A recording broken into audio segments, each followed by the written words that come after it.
Hi beautiful people. First things first, I hope you'll check out the God is Great podcast today. I'm interviewing Nicole Anderson of Taboo Topics. She is formerly a Christian and now identifies as an atheist. So I hope you'll enjoy the conversation between a Christian and an atheist. And this week I want to address something that is dear to my heart and dear to God's heart. Now I'm gonna get serious. This video is gonna be heavy. If you need a trigger warning, I am gonna be talking about rape and sexual assault, as well as telling you a story of a friend of mine who was raped by a pastor. I don't know how many of you follow Girl Defined, but a couple weeks ago they put out a video addressing a purity question. I was raised in a Christian household, but as I started getting into my teen years, I found I was straying further and further away from God and His Word. I've done things with my boyfriends in the past with and without consent. Is it even possible to re-purify yourself from sex outside of marriage? And their response was aligned to everything that I'd been taught in the evangelical Christian church growing up as a teenager. The first thing I want to say to you and to any of us who have experienced sexual impurity, which that's me, that's you, we are all sexually broken. That is why Christ died, so that He could forgive our past and redeem our future. Now you may have noticed, as many people did, that the girls inadvertently glossed over the portion of the question that said with or without consent, and proceeded to answer the question as though all the sex acts that occurred had been consensual and of this girl's free will. I have to humbly admit to you guys that I have never been sexually assaulted. During the Me Too movement, I did address some moments in my life, some situations that were sticky or questionable, but I have never been raped or assaulted. When you have the privilege of choosing all your sexual partners, of making only consensual sexual choices, it can make you ignorant to other people's experience. One thing that Bethany, Kristen, and I share is this blissful ignorance. They appear to have never been sexually assaulted either, and they have been perpetuating these ideas of purity culture and modesty culture. And the reason I'm going hard on them and speaking out against it is because of this gray area. Now, I've been accused of obsessing over sex on my channel, but I do not have an obsession with sex. I believe that church culture and purity culture has a disproportionate obsession with sex that is not represented in God's Word, that is not represented in God's heart. We as a church have taught women that our purity is our most valuable asset, and that our hymen is the most important and valuable thing we can give to a husband. God has so many other things to say in His Word and to our hearts than just stay pure, be heterosexual virgins. For Kristen and Bethany, putting out this video might be their very first wake-up call that purity and modesty culture does not always work. And this story was my first wake-up call. This was the very first time that I, as someone that had never been sexually assaulted, realized, oh my gosh, there is something wrong here. So my friend grew up in church and she was saving herself from marriage. She was vivacious and fun. She was a youth leader. She was volunteering all the time. And one of her responsibilities was to babysit for one of her pastors. She's taking on all these responsibilities, serving God with all of her heart in church all the time. And in the meantime, her body is developing. She's becoming a woman. She's going through puberty. And one of her female youth pastors takes her aside and says, hey, you're getting a chest, you're getting a figure, we're starting to notice. Can you wear baggier clothes? You're causing your brothers to stumble. Romans 14:13. So she's humble, she apologizes, and she starts wearing baggier clothes. She's also a tomboy. She's always been loud and boisterous and the life of the party, but her pastors remind her a woman, someone that wants to be a wife, needs to be meek. Psalm 37:11. Lastly, she's told to sway her hips less when she walks because the men in church are getting distracted. She needs to be an honorable woman. Psalm 31:10. So now you have a 15-year-old girl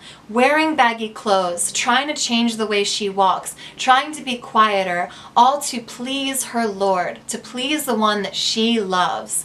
But it's not her Lord saying it. It's the people around her telling her who she needs to be and how she needs to behave. So one night, she's babysitting for this pastor, and he takes her virginity.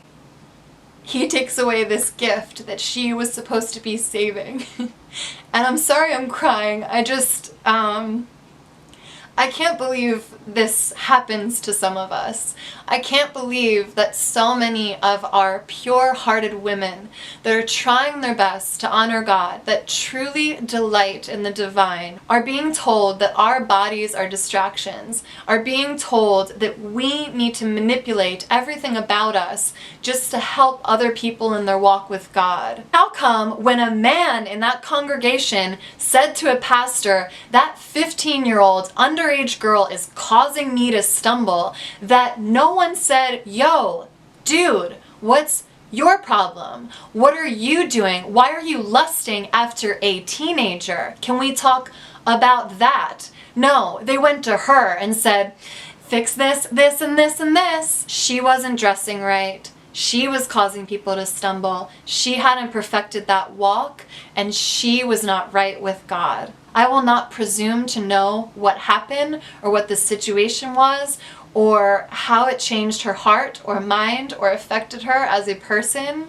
but I do know that she never reported that crime. And that said, I feel so apologetic and sorry because I, as someone that had never been a victim of sexual assault, led the chastity ceremony at my church when I was 15 years old. I had a bunch of us standing up there in white, wearing purity rings, pledging our virginity to God and to our future husbands and wives. And I never even considered that that's not a choice for everyone, that people in that room may have been receiving that message, that their worth is in their hymen, that their gift for their partner is their virginity, and that had already been taken away from them. I don't know if I should reshoot this less tearfully, but I'd rather just put this out and show you how it truly made me feel, because that story has been bothering me for 16 years. And when I saw this Girl Defined video, and when I see these modesty videos and these purity videos, this is what it brings up for me.